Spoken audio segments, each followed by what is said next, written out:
This is an NBC News special report. Here's Lester Holt.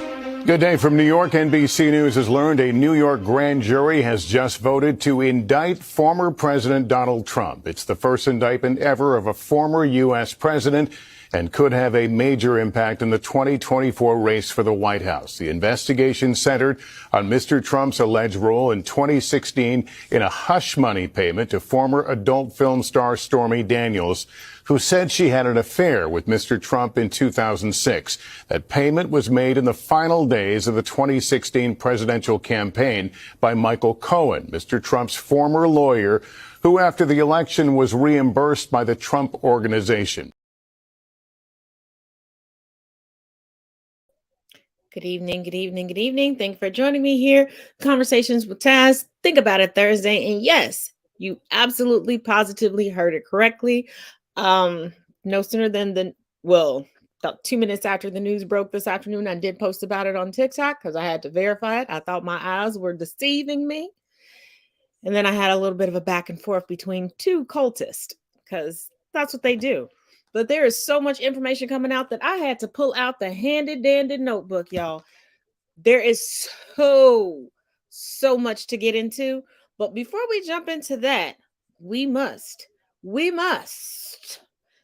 talk about the crazy that led up to it. And by the crazy, because I know it's a lot when it comes to Trump, is that Waco, Texas rally this past weekend. You know, the rally that was a part of his grift when he originally said that he would be indicted last Tuesday, then a couple days ago said that the Manhattan DA was dropping all the charges and that deep fake, well, I can't even call it a deep fake, that goodwill fake was going around the internet. And then people were claiming that DA Braggs had resigned and was arrested and all this other craziness because, you know, Trumplicans. Oh, I'm sorry. They like to be called ultra MAGA now. They love conspiracy theories and they love BS. But let's get into the craziness that happened in Waco, and then we'll get all into the details of this indictment. Y'all know how we do. I'll see you in two. Trump held the first rally of his 2024 campaign in Texas, and it was really bizarre.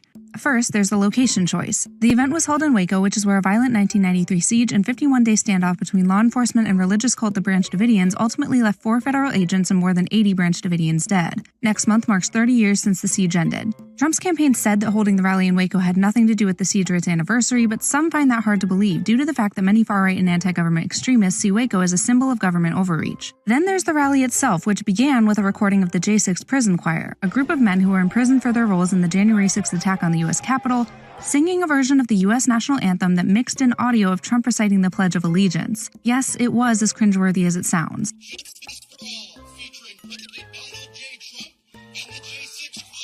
As for Trump's speech, it was full of the same rhetoric and false claims he's been spewing for years. It's a rigged system. Like we had a rigged election, we have a rigged system. The Biden regime's weaponization of law enforcement against their political opponent is something straight out of the Stalinist Russian horror show. 2024 is the final battle. That's going to be the big one. The only way to stop these arsonists is to rebuke and reject this evil persecution by sending us straight back to the White House to expel the communists and the Marxists and all of them. Trump is currently facing an indictment for a hush money payment he ordered be given to Stormy Daniels in 2016, as well as for investigations regarding his attempts to overturn the results of the 2020 election and his role in the January 6th insurrection. In his social media post, he warned of potential death and destruction if he ends up facing criminal charges. Here's what some of his supporters at the rally had to say. If Trump got arrested for the charges they're talking about now, I would vote for him 10 times over, okay? Because if he was a Democrat, it would never come up. And I just don't believe there's anything to it. And even if there is, so what? You know, it's his own private life. If Donald Trump does get arrested, I'm still backing him. During the rally, Trump claimed the bullshit probes are intentional attempts to hurt him politically and concluded by vowing to finish what he and his supporters started. Now, they're going to vote as many times. Sir, did you just admit to potential voter fraud?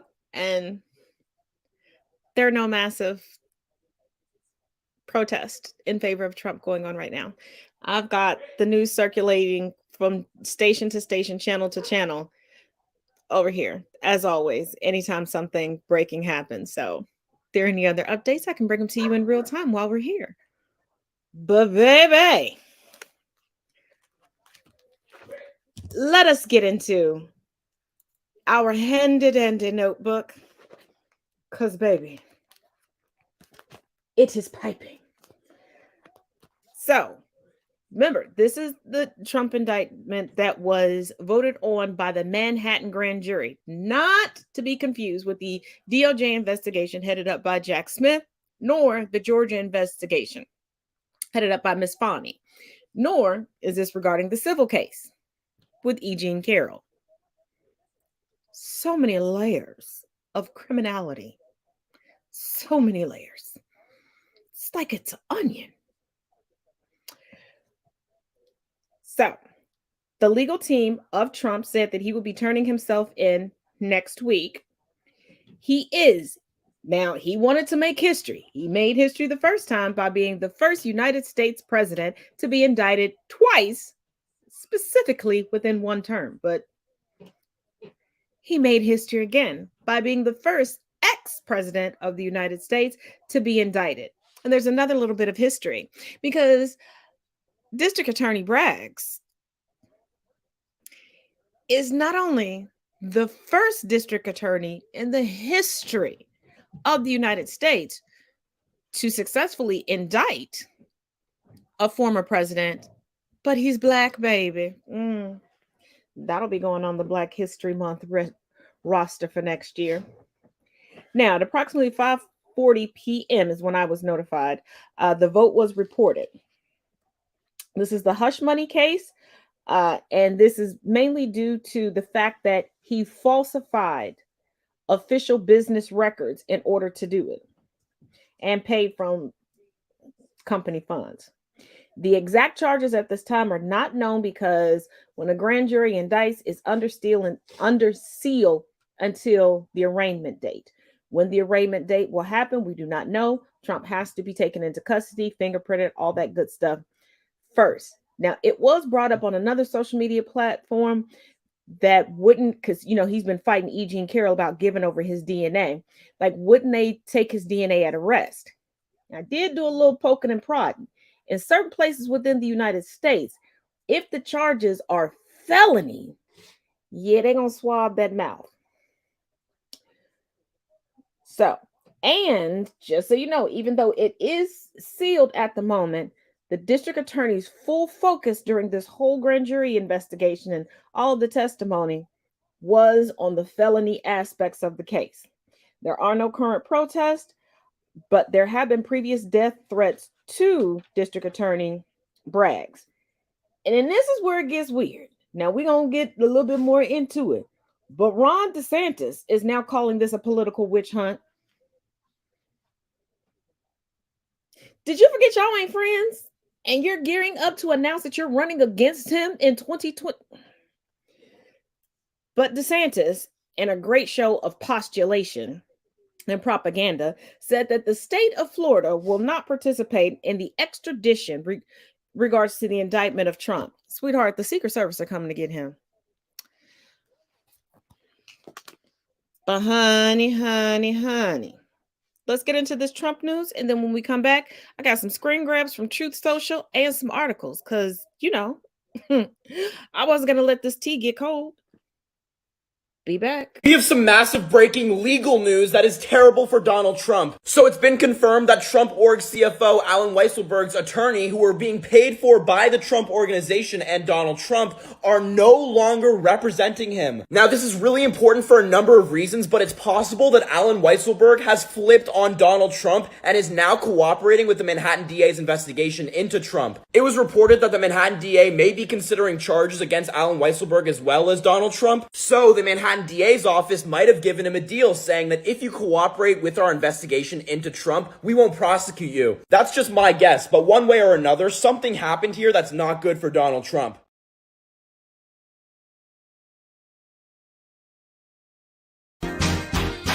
I'm so indicted, and I just can't hide it. I'm about to go to jail, and I don't like it. I'm so indicted, and I just can't hide it. I know. I am so screwed. Okay, the last video, I couldn't help it. But coming from the BBC, let's get the Cliff Notes version of a little more in depth of what's going on. So, Donald Trump will be charged with a crime over an alleged hush money payment to former porn star Stormy Daniels. Daniels claims she had an adulterous affair with Trump and was paid to be quiet. The payment itself was legal, but Trump allegedly recorded it as a business expense, falsifying business records, which is illegal in New York. He is now likely to be arrested in the coming days and has indicated he will cooperate with authorities. I'll believe it when I see it, because I feel like this might be a white plane chase down the runway as opposed to a white Bronco chase. But I could be wrong. Trump will be the first former U.S. president to be indicted on criminal charges. But baby, that ain't all. Now, as I told y'all before, this is coming from thehill.com. DeSantis, Florida won't cooperate with Trump extradition. DeSantis, you're not doing too well with court proceedings and legalities here lately, so I wouldn't posture too much, but let's get into it. Florida Governor Ron DeSantis, Republican, on Thursday called the indictment of former President Trump un-American and said the state would not assist in any extradition request. Good luck, Ronnie boy. The weaponization of the legal system to advance a political agenda turns the rule of law on its head. It's un-American, DeSantis, who is seen as Trump's top rival in a potential 2024 GOP primary, tweeted after news of the indictment broke.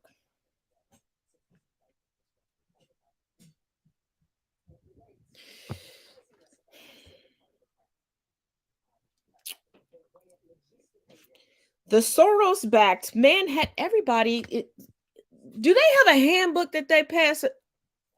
The Soros-backed Manhattan District Attorney has consistently bent the law to downgrade felonies and to excuse criminal misconduct.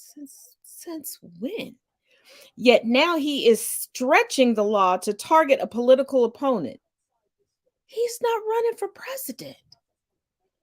DeSantis continued, adding that Florida would not assist in an extradition request given the questionable circumstances at issue. What's questionable? The guy, Michael Cohen, that he used as the middleman to pay, that he repaid, spent time in jail. His accountant and the accountant for the Trump organization said that they were doing funny business with the records. He's currently in jail right now. You just stopped paying his legal fees. So it's looking like he turned over state's evidence. And what do you mean? Political opponent.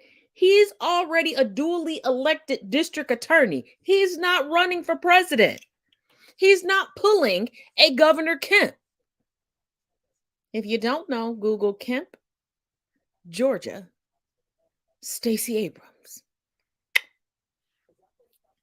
A Manhattan grand jury on Thursday voted to indict Trump on criminal charges for his role in organizing hush money payments made to an adult film star during his 2016 campaign.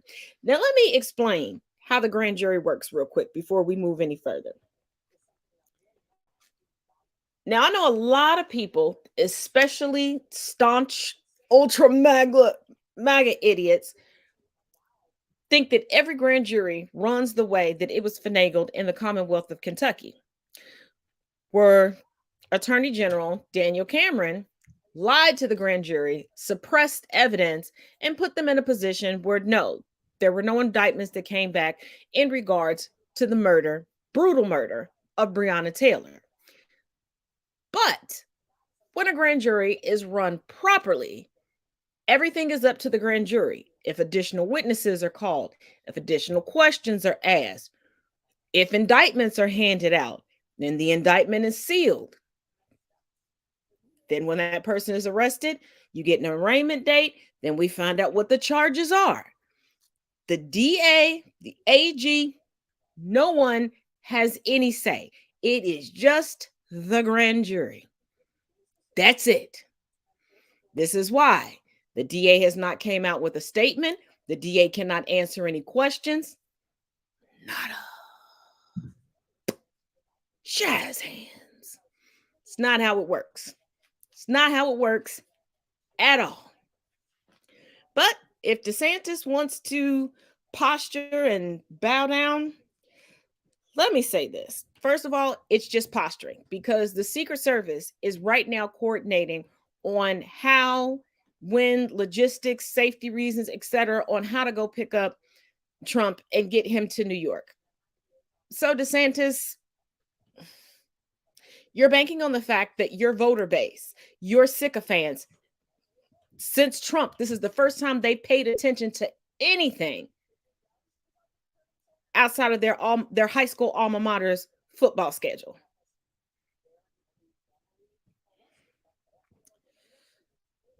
But wait, there's more. There's always more. There's always more.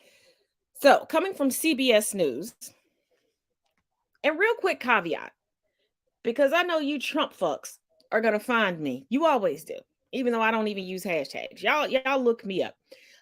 Before you go, you just listen to CNN. You do realize CNN was purchased by a friend of Trump.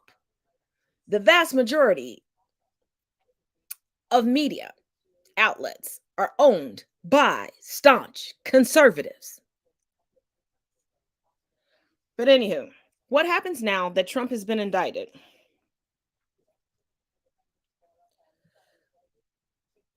The decision by the New York grand jury to indict former President Donald Trump is a historic one and kicks off what is expected to be a lengthy legal battle between prosecutors and Trump attorneys. The Manhattan District Attorney's Office confirmed the indictment on Thursday and said it was coordinating with Trump's attorneys for his surrender, hence the fact that it more than likely will not happen until the beginning of next week.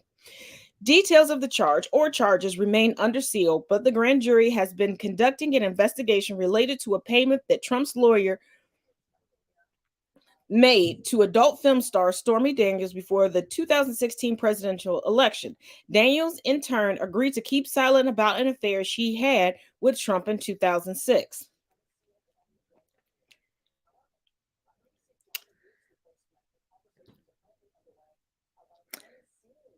Are you catching what I'm putting down? So Trump's attorneys and other people are coordinating his surrender. Trump's legal team has already said that he will be surrendering next week. When I say that DeSantis is posturing, which from a political standpoint is not going to win him any points. Because if you're cowering to Trump and bootlicking for him, you're putting more votes in his pocket. So DeSantis, do you really just want your own dystopia in Florida and you're only pretending to be interested in the presidency? But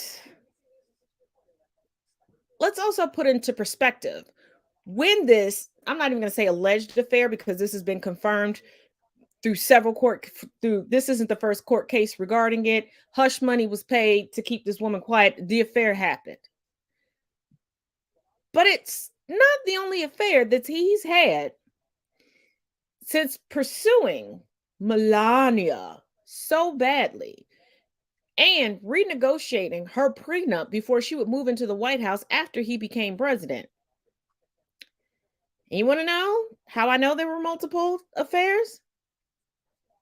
Y'all know the Melania tapes got leaked, right? Oh, you didn't? Take a listen. All the time that he's only one, right, for everything. So you understand? I do. They say I'm complicit. I'm the same like him. I support him. I don't say enough. I don't do enough. No, where I am, I'm working like a my ass. I know. That Christmas stuff. That who gives a about Christmas stuff and decoration? But I need to do it, right? Yeah, but imagine 100%. You have no choice. And okay, and then I do it, and I say that I'm working on Christmas, planning for the Christmas, and they said, "Oh, what about the children that they were separated?" Give me a break. I don't give a. It's not about giving a. It's true. It's true. Honestly, it's like, because it's it's honestly, I'm doing the same stuff that I did before. They cannot stand him. They know that I'm with him. They know that I'm. But they felt badly for you before. Now that you know what I'm saying, correct, like correct.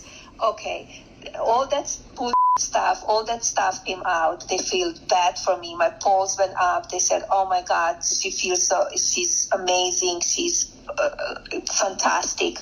There would be nothing of Donald Trump's in Melania Trump's living quarters. Not only do the couple have separate bedrooms, one person says Melania would, quote, never allow the former president to.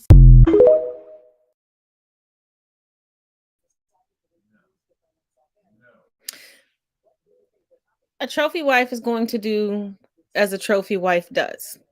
See, this is a hard lesson that a lot of the passport bros are learning now, but we're going to get into that later.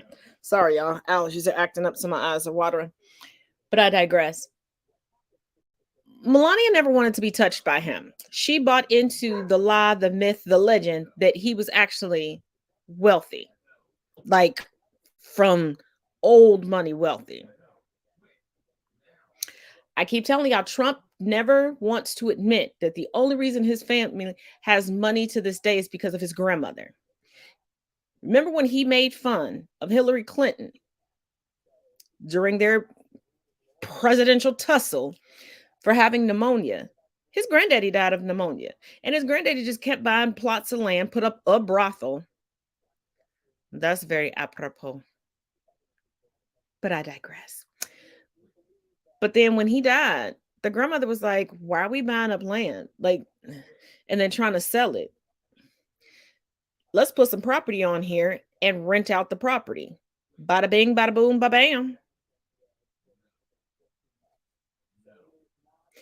That's why when he was put in charge of the company, he changed it from Mary Trump and Sons, from when his grandmother took over, to the Trump Organization. Why would a misogynist want to know that,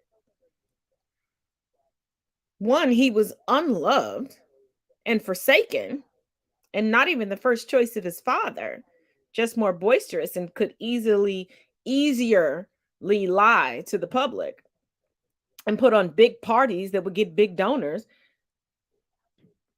But the big success in the family wasn't a man. Why do you think he felt so, well, outside of genetics and luck of the draw from his ancestors, but that German DNA, that German Dana, so inadequate in his undercarriage when it came to the business prowess of Ivana Trump?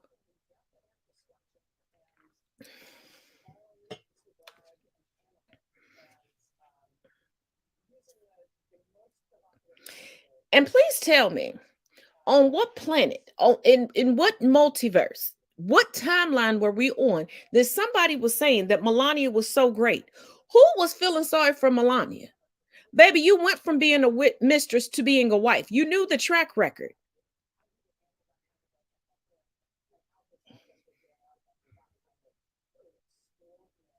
And you knew you didn't even like the man. Like, you took sugar baby status to a whole nother platform. You were supposed to lip service him out of that sugar. Because he had the cheap $1.25 store sugar. He didn't have the unbleached organic sugar. And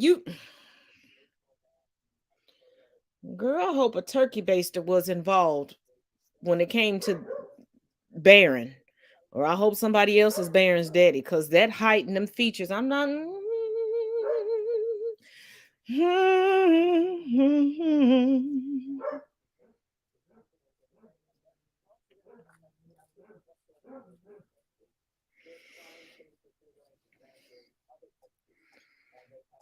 But I'm just saying, Melania knew how to play the game. That's how she got her citizenship, got citizenship for her parents. And nobody had sympathy for you, Melania, because you sat back. You didn't care about them kids. We saw what was on the back of your jacket. We saw how you didn't want to be anywhere at any time around anybody. You were more concerned about not making the cover of Vogue than anything else. Baby, you were a D+ model at best. If you weren't doing soft porn, you weren't getting paid.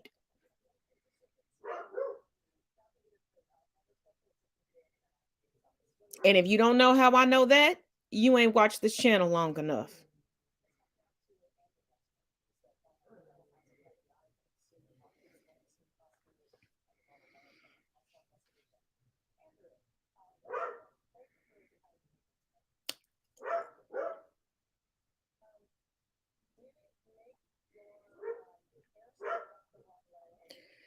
That ain't even splendor, okay? It ain't even splendor. It is sand that's been ground up in a ninja blender and sprinkled onto something. Tasteless and potentially deadly. But like I said, a whole lot happened today and this week, and we got to try to get into all of it. Now remember, I have been covering the SNL skit adjacent Gwyneth Paltrow trial, and some way, somehow, she was found not responsible. But her pathetic ass decided to end it this way. Take a look. Makes me sick. She's insufferable. Somebody stop her.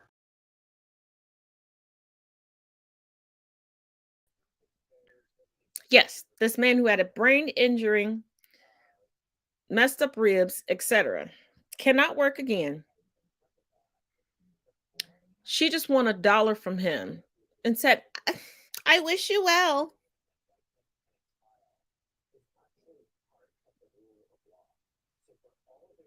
I'm waiting for y'all to start throwing them bows. A lot of y'all lived through the 90s.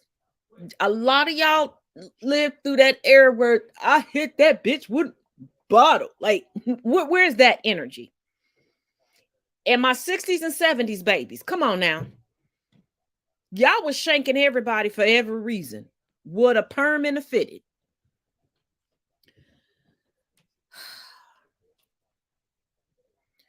But also this week, we got an update. Y'all remember the 6-year-old shooter that we still have no identity on?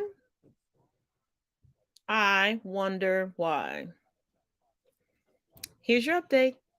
So y'all remember the 6-year-old from Newport News who shot his teacher? Well, he's not going to be charged, which I kind of understand that. He's 6. However, this kid has a long, outstanding history of behavioral problems. And it's not just with this one school. It's across multiple schools. Everything from threatening to set people on fire, to beating and hitting other students, to damn near choking out a teacher. Classes resume at Rich Neck Elementary in Newport News, Virginia, weeks after a first grader there shot and wounded his teacher in the classroom. It was overwhelming, but I was glad to see the officers there. Now, amid the fallout, CNN is starting to learn more about the 6-year-old shooter. Well, what has been reported to the union is that in his kindergarten days, he was seen choking a teacher. James Graves, president of the teachers union here in Newport News, says the union is investigating if school leadership ignored warning signs. From what the teachers was telling me, they was told that, don't worry about it. The assistant principal and principal dropped the ball. They really dropped the ball. The attorneys for the child's family didn't comment on his alleged past behavior. CNN has also reached out to the Newport News School District and to the principal who was in charge when the teacher was shot for a response to the allegations of the child's past behavior. They didn't respond. The principal has been reassigned to another school. The revelations leaving parents frustrated. I was very angry about that one because they had all the warnings and they didn't do anything. The Newport News police chief was on hand for the student's return. We asked him if it's possible that one or both parents could be charged. I would be wrong to step outside that boundary. We're going to present the evidence, what we've collected from the evidence here at the school, from the records we reviewed, from the interviews we have. We're going to present that to the Commonwealth Attorney. They will make that determination. He said the investigation is ongoing, but wouldn't answer if investigators questioned the 6-year-old. Now, these elementary students must pass through metal detectors at the school. They'll have to carry see-through backpacks and will be learning with police nearby to, quote, assist with the transition. Now, here's the thing. Do what you do to make everyone feel safe. But at the same time, this is a failure of not only school leadership, but a lot of people.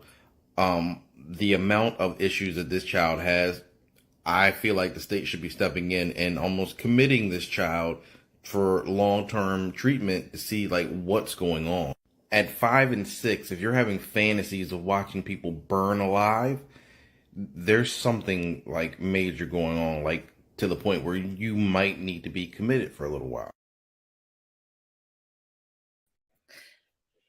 Now, if you've been here for a while, then you recall my previous coverage of this. And this child had a very, very specific and unique IEP where one of the parents was supposed to be there. Before you go, Taz, well, before you insinuated that this child was white, and let me break it down to you. Because remember, there was a parent from this school, has yet to be confirmed. I've been waiting.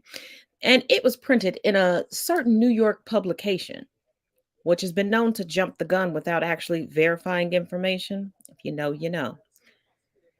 That put out a picture of a child that had nothing to do with the situation and insinuated that this child was Black.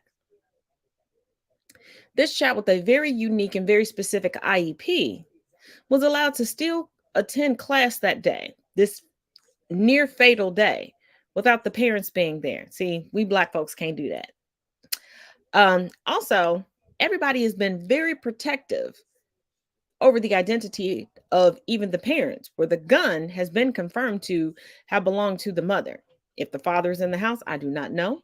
If the father knew about the gun, I do not know. I just know about all the information that has been publicly available up until now. Now, a few months after this original incident, there was another 6-year-old who brought a firearm to school. The firearm was thankfully removed from that child. That child's parents have been charged. So tell me why this child's parents haven't been charged and why this child has had so many violent outbursts and not been removed. But a single phone call can remove a Black, brown, indigenous child of color from their home without further investigation. So you tell me if that child is not the complexion for protection, or at least the parents. Because there's some trauma going on or some family history that needs to be looked into, or plausibly a debilitating, despicable transracial adoption situation going on. All of those things can lead to tragic situations. But I'll leave you to the research on that. Now, unfortunately, we do know that yet again, there was another school shooting, and this time it was not at a public school. It was at a parochial school, a Christian school, if you will, for those of y'all that don't know the meaning of parochial, because every time I say it, y'all bombard me with, what's parochial? Jesus Christ.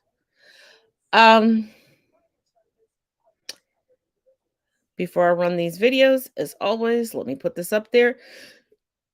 Excuse me, but there is a lot of information to take in. Sit back, get comfortable, turn up your volume. See 1, 2, and 2. Y'all know how we do. It was just like, hold on, I don't really know. I sent the message to my dad, and I was like, do you think I should say something or find somebody? He texted back, yes, in all caps. So after that, that's when I started making calls. I called the suicide prevention hotline, and then they told me to call the Nashville's deputy office. I just would have never thought like that I would receive a message before something tragic happens like this, and then find out, my city is mourning for something, that, somebody reached out to me prior to.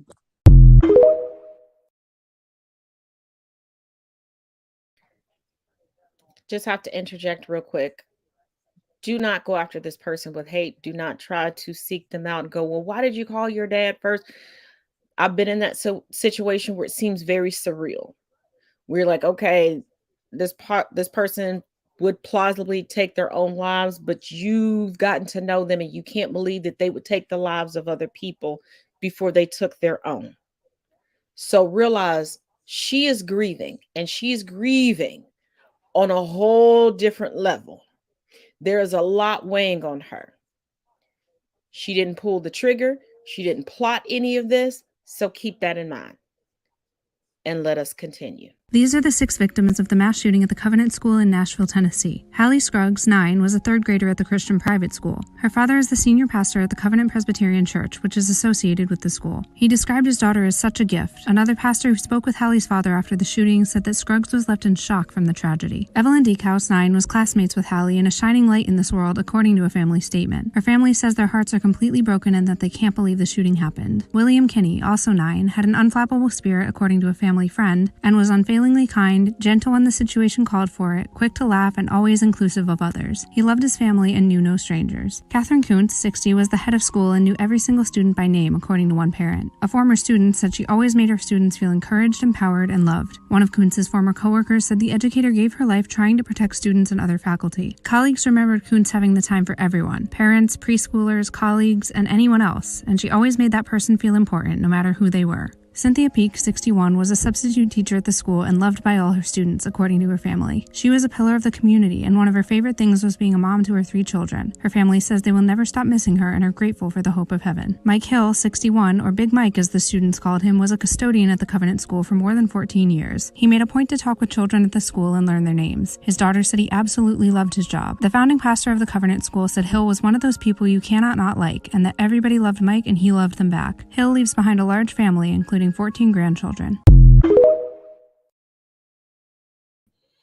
Before we continue these videos, I do have to jump in again, and I promise this will be the last time, hopefully. But the second child that was mentioned in this video, I have to give her her flowers. She lost her life running to the fire alarm in order to alert everyone else in the school to evacuate. This 9-year-old child was far more brave and had far more wits about her than many adults, and yes, I'm going to say it, officers of the law, than many of us know.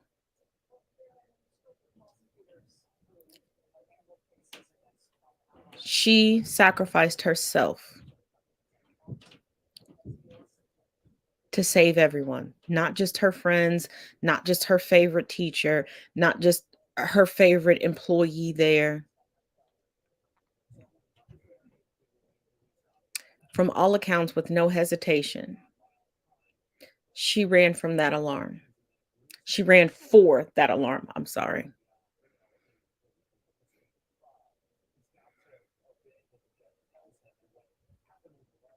Babies should not have to have die-hard moments. Now, for all you transphobes out there, pay attention.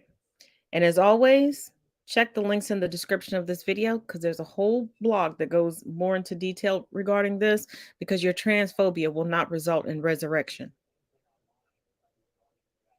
We have a problem with gun violence. We have a problem with people not wanting to do anything about gun violence. But let us continue. Let's talk about this manifesto for a second. Hopefully this video will help clear up a few things about the Nashville shooter and also serve as kind of a recap for the working theory behind motive. If you don't follow Birmingham Blue Dot, she's done a bunch of videos on this and it's a great resource. The shooter is female to male, trans man. They went by Audrey in elementary school. At the time of the shooting, their pronouns were he, him, and he went by the name Aiden. The media has been misgendering and it's caused a lot of confusion. But that's not the point of this video. Although pronouns are important, this person was a monster. But no one is born a monster. Monsters are created. What I'm about to tell you is by no means meant to justify the actions of Aiden. It is simply an explanation for possible motive. Basically, there is a man named Austin Davis. Austin's daughter, Daisy Davis, was in school with then Audrey. Daisy was sexually assaulted by a pastor at the school named John Perry. The same John Perry who ran a safe house for troubled children. Kids would be taken away from their parents and sent to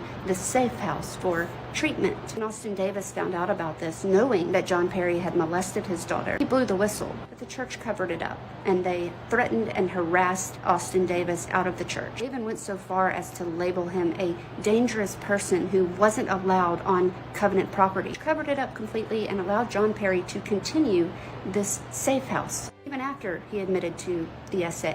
In 2010, he was finally excommunicated from the church. Aiden was in school with Daisy Davis, who was SA'd by John Perry. That would have been around the time that he began experiencing gender dysphoria. Where do you think they would have sent a child that was questioning their gender? That is where the working theory is coming from. They would have been there around the time Austin Davis was trying to expose the truth about John Perry. Austin has created a website with all of his documentation about the cover-up. It's thesilentbell.org. Within those documents is an email from Austin Davis to Catherine Kuntz, proving that she knew about the abuse. She was one of Aiden's victims. Aiden himself said, "This will all make sense. I've left more than enough evidence." That evidence is in the manifesto. We'll never see it.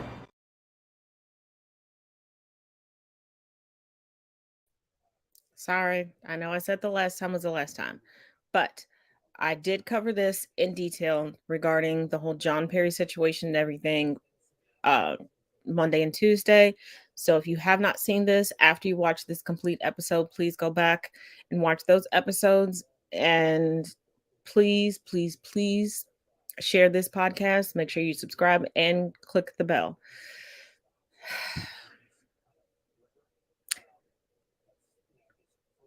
This next video, I'm going to warn you, it's going to break your heart. A lot of parents are running up to me saying that they're nervous for the future for their kids, and to be honest, I'm right there with them because I've seen exactly what gun violence can do firsthand. I was in the hallway when the gunman at my school shooting opened fire, shooting and killing one of my peers, and just the shock that moves through your body, I can't even describe it. You just go into true fight or flight.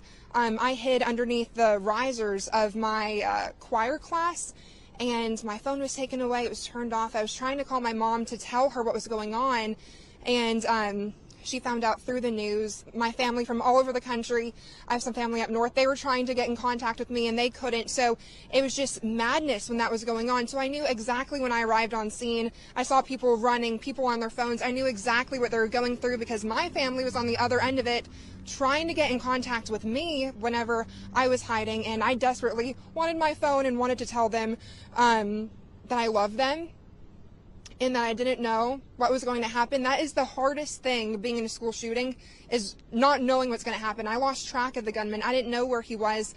I was just hoping and praying under those risers that a police officer was soon going to slide his badge under the door, which eventually did happen, but it felt like lifetimes had gone by waiting to do so. Yes, I know what the students are going through, and unfortunately, and if you do have a student that was nearby or saw what unfolded, please be gentle with them and go ahead and open up a line of communication, offer to talk about it. But if they're not wanting to, that's understandable. I really wasn't ready to talk about my situation for a solid 2 years. It wasn't even months. It was several years until I really was willing to come to terms with what I had seen. So as a mom, open up that line of communication, offer to talk to them about that if they're ready. And if not, just let them know that you're there to support them and to be there with them. So yeah, right now my thoughts and prayers are with the family and students. And I've had people reach out to me on social media saying, you know, we need some change. And that's something that we're going to be following too. What's going to change to help protect our kids here in Nashville and nationwide? My school shooting, that happened in Alabama. And so as we know, this is happening all across the nation. Even after the school shooting in Tennessee the other day, Republicans are still wearing their AR-15 pins. Here is Republican Representative Andrew Clyde wearing his AR-15 pin on his tie. Folks, we had 3 9-year-olds and 3 adults lose their lives in a mass shooting, and Republicans are just flaunting firearms on their body. It's insanely disrespectful, and I think all of the Republicans who pull antics like this should go to every single family who has lost a child to gun violence and explain to their faces why they don't support gun control.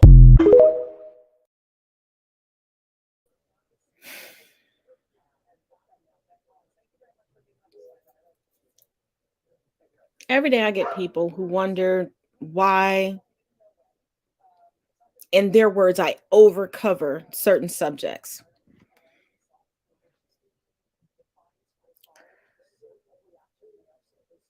Let's go back to when 2 of my children were still in school.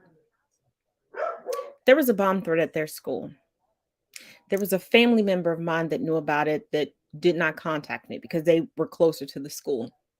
I found out because, if you know me, I got alerts from everything, and I have friends in pretty much every walk of life. And I know that I had previously told my children, in an emergency, turn your ringer off, put it on silent, put it in your pocket so you can hear it vibrate, change the lighting on your phone. And I was texting both of them, freaking out. Are you okay? Are you alive? Because there were no updates coming up on the news, which I understand. They ended up being okay. Then someone very near and dear to my heart was out shopping with their child. And there was a mass shooting happening in a mall.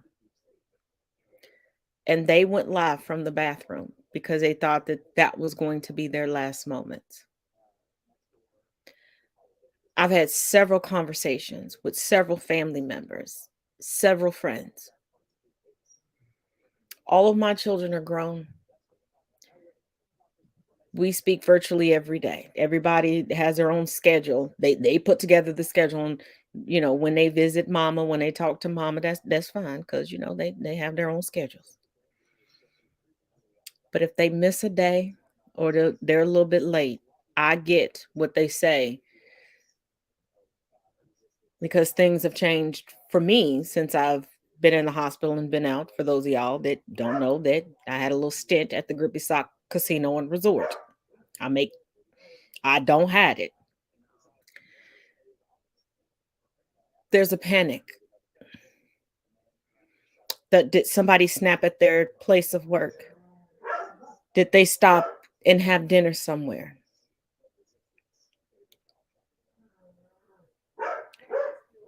I've spoken to parents from Uvalde. I've done interviews with other parents on this channel that have lost children. I've spoken to survivors of school shootings and mass shootings.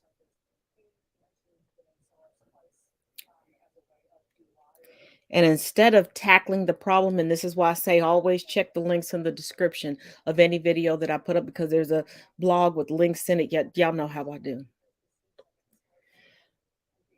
But the biggest piece of BS that they're putting out is about what's kept in the classrooms.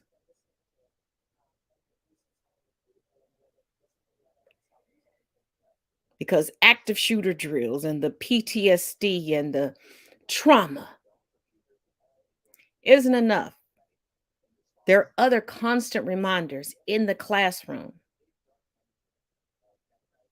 that instill fear into these kids.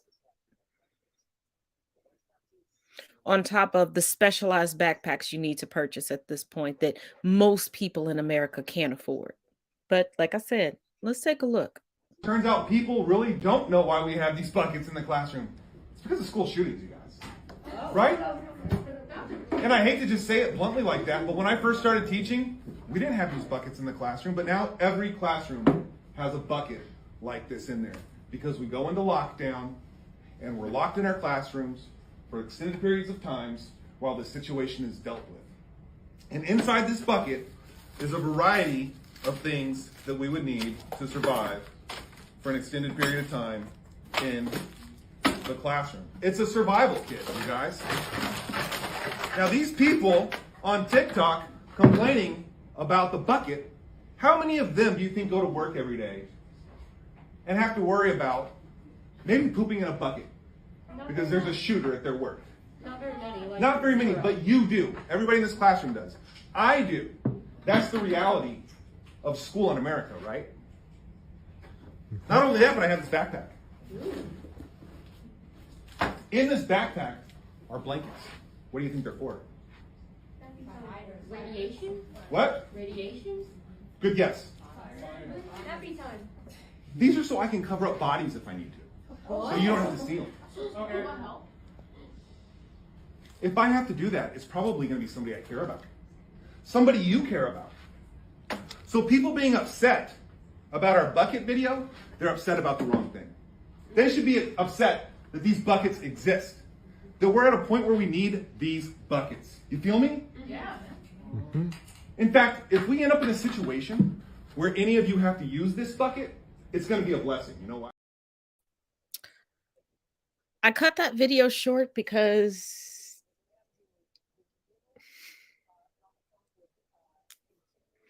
did y'all catch where one of the children set off in the background and the teacher paused and didn't want to bring focus onto it? Where child said, "Ooh, can I help?" when he was talking about covering up bodies.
I remember growing up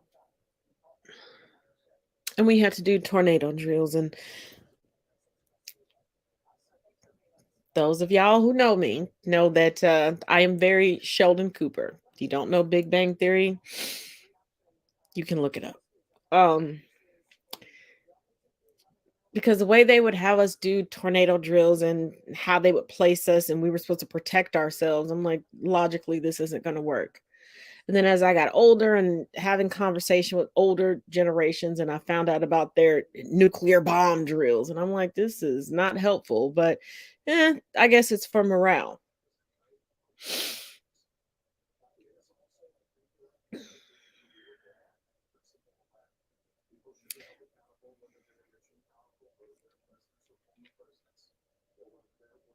They're doing everything but protecting the children that they claim they want to protect. Like I said, my full thoughts and everything in detail, check the links in the bio. I'm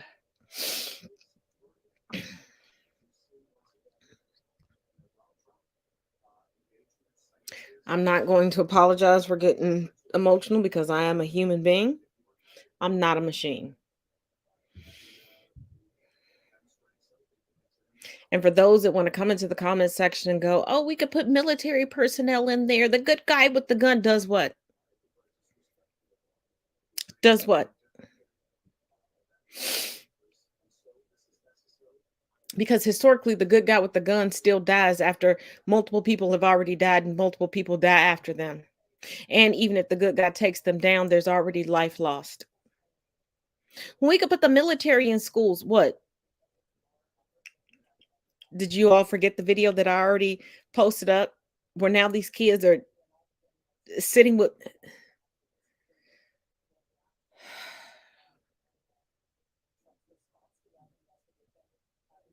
stop making excuses and fix the problem. Because if somebody breaks your leg and you go to the hospital, you don't want the doctor to talk about your finger, your neck, your shoulder, your back. You want the doctor to set and put a cast on your leg so it can be fixed. It's time to set this problem, cast it so that it can be fixed. And military grade paraphernalia, weaponry, and ammunition is not needed. As I stated last night with Chris, you can't use these assault weapons for hunting. It would obliterate what you're hunting for. You wouldn't be able to take it to a taxidermist. You wouldn't be able to eat it. To protect your home, you would do more damage to your home than the prospective burglar. And even with all that, you may not even hit the person because you're not properly. And for those of you go, but my Second Amendment means that it protects a trained and well-regulated militia. And the last time we had one of those, that was in a place that Trump decided to hold a rally on their anniversary. Oh, look up the Branch Davidians. If you think I'm playing that it was their anniversary, it's there in black and white.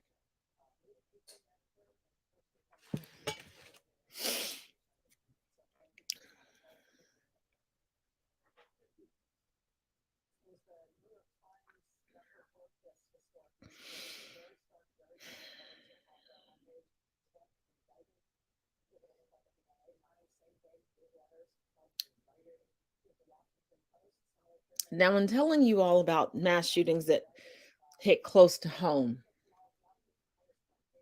there's one, and let me explain this to y'all.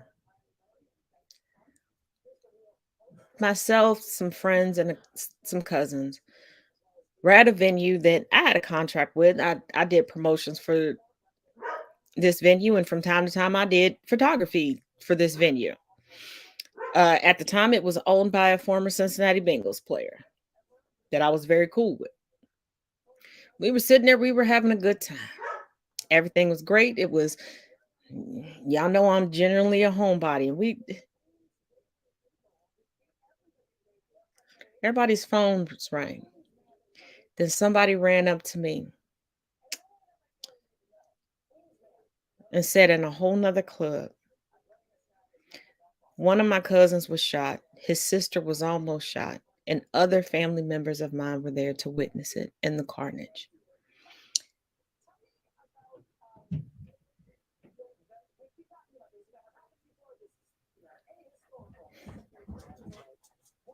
The ride to the hospital felt like it took forever. Sitting into the hospital until we knew that he was okay, and he has flourished ever since, was horrific.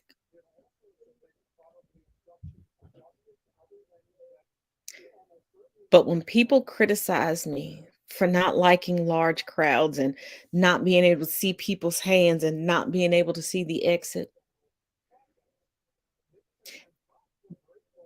that's just the result of being familially adjacent to a mass shooting. Think about how much worse it is when you're a part of it, and think how much worse it is when you're a minor who is not fully cranially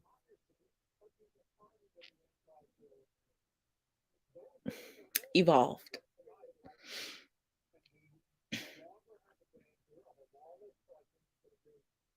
Because after that time, that place was no longer a safe place for mine. I was under breach of contract, and I paid them their breach of contract fee. And that wasn't even the place of the shooting. I want you to just consider that.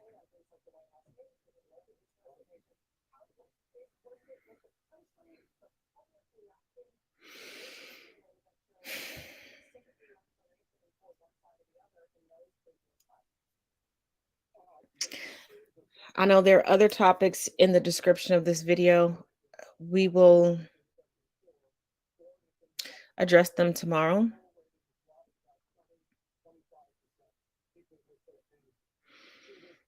I'm going to take a moment, probably about 30 minutes. And then if you have any additional questions or you want to talk about your life experiences, I'll be over on TikTok and we'll go live. And as always, I'll be a safe space for you. And as always, thank you for joining me here for Conversations with Taz. And tonight was Think About It Thursdays. And as always, each one teach one, each one reach one. And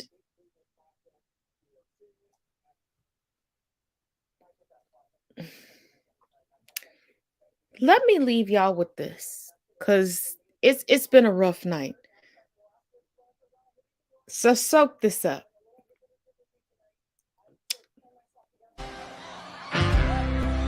It's working against me. Woo! And gravity wants to bring me down. Oh, I'll never know what makes this man with all the love that his heart can stand would dream away.